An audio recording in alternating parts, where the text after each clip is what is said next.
Assalamualaikum dear students. Hope you all will be fine and safe at your home. Today we will start our next chapter, which is chapter number 8, chemical reactivity, and the topic which we are going to discuss is metals. What is metal? क्या है metal? ये pictures जो आपको show करवाई जा रही हैं, इन pictures में आपको कुछ मेटालिक बॉडीज़ नज़र आ रही हैं, ठीक हो गया। मेटालिक अपीयरेंस नज़र आ रही है, ठीक हो गया। तो सबसे पहले हम ये जान लेते हैं कि मेटल्स क्या होती हैं, इनकी फ़िज़िकल प्रॉपर्टीज़ क्या होती हैं, ठीक है। पीरियोडिक टेबल को इससे पहले हमने डिस्कस किया था अपने प्रीवियस चैप्टर में, जहाँ पे आपने ग्रुप्स और पीरियड के बारे में डिस्कस किया था और आपको पता चला था कि आया ग्रुप्स और पीरियड्स में या सिंपली पूरे पीरियोडिक टेबल में मेटल्स कहाँ कहाँ पे होती हैं, ठीक है।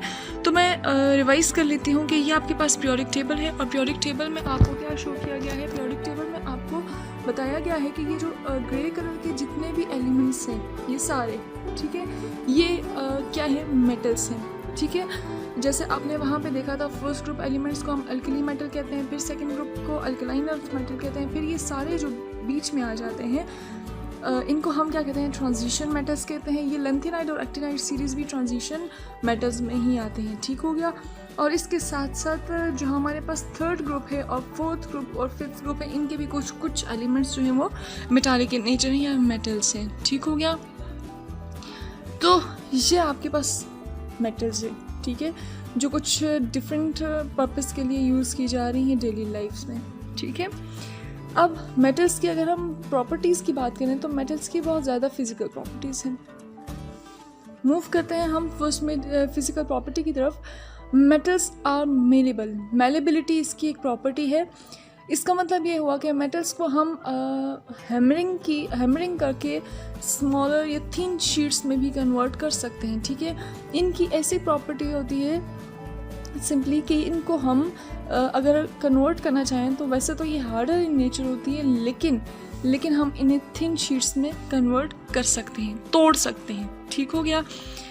गोल्ड की अगर हम बात करें तो गोल्ड जो है वो मोस्ट मेलेबल मेटल है। इसको अब आपको यहाँ पे नज़र आ रहा है कितनी थिन शीट में कन्वर्ट किया गया है गोल्ड को, ठीक है ये मेटल, लेकिन यहाँ पे आपको नज़र आ रहा है कि पेपर की फॉर्म में है, ठीक है।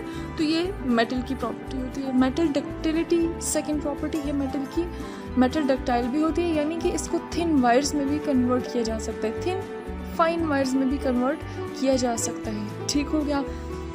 यहाँ पे आप जैसे आपको ये मेटल नज़र आ रही है, लेकिन ये मेटल क्या किया गया है, इसको थिन वायर में कन्वर्ट किया गया है, ठीक हो गया। अच्छा जी, the filament of electric bulb made of fine wires of tungsten. अब आपको पता है बल्ब में टंगस्टन फिलामेंट होता है, ठीक हो गया।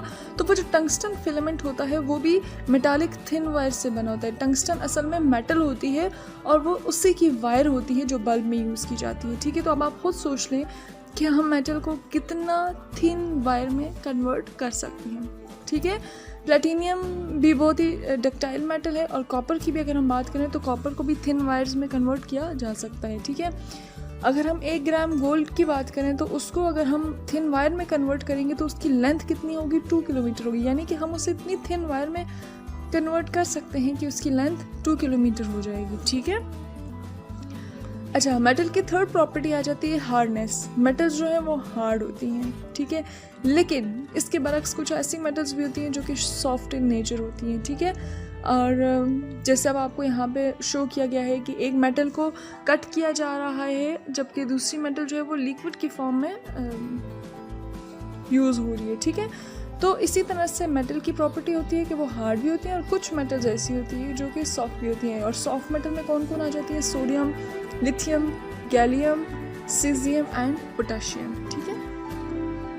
मेटालिक लस्टर, ये तो अब आपको सिंपली हर मेटल को देख के भी अंदाज़ा हो जाता होगा कि मेटल की अपीयरेंस क्या होती है, शाइनी होती है, ठीक होती है, ठीक है। जब हम किसी भी मेटल को कट करते हैं तो उसके बाद उसकी अपीयरेंस क्या हो जाती है, शाइनी अपीयरेंस होती है, ठीक है। जैसे आप गोल्ड की बात कर लें, गोल्ड भी शाइनी होता है, ठीक हो गया। अच्छा, नेक्स्ट आ जाता है thermal conductivity. The ability to conduct heat is an important property of metal.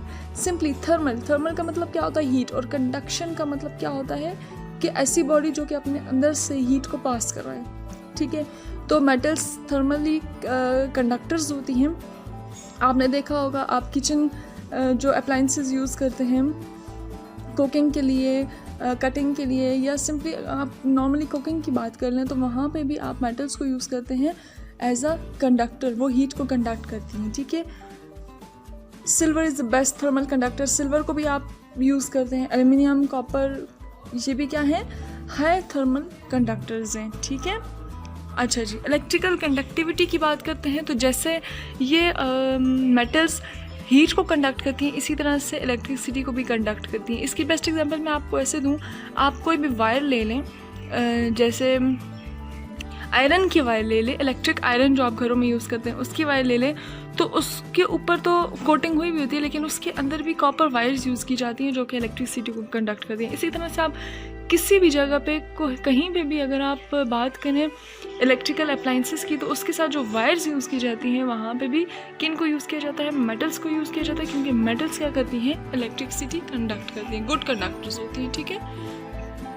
Sonority ऐसी प्रॉपर्टी है मेटल्स की, इसमें ये पता चलता है कि मेटल्स की एबिलिटी होती है कि ये साउंड भी प्रोड्यूस करती है जब इनको टैप किया जाता है, ठीक होता है। यानी कि आप इसकी ऐसी एग्जांपल ले लें, आपके स्कूल में जो बेल्स होती हैं वो भी क्या होती है, मेटल की होती है, और जब आप उसे किसी हार्ड मटेरियल से टैप करते हैं तो वो साउंड प्रोड्यूस करते हैं, ठीक है। इसी तरह से बेल्स जो डिफरेंट और यूज़ की जाती हैं या म्यूज़िक इंस्ट्रूमेंट्स यूज़ की जाती हैं, वहाँ पे भी क्या किया जाता है, मेटल्स को यूज़ किया जाता है, और जब उन्हें टैप किया जाता है तो वो क्या करते हैं, साउंड प्रोड्यूस करते हैं, ठीक है। Metals can be used for making electric wires, aluminium foils to wrap food material, utensils, forming tools, bells use in places of worship, ठीक हो गया। होपफुली आपको आज का लेक्चर क्लियर हो गया होगा। कोई भी कन्फ्यूजन हो तो आप मुझसे पूछ सकते हैं। Thank you.